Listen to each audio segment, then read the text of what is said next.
You ask Tiger to solve. This deals with linear equations with one unknown. The final result is x equals 34. Let's solve it step by step. Group all constants on the right side of the equation. Subtract 4 from both sides. Simplify the arithmetic.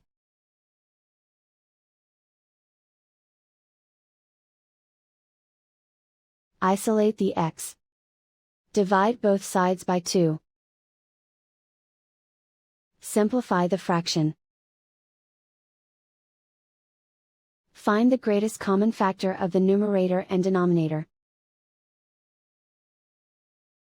Factor out and cancel the greatest common factor.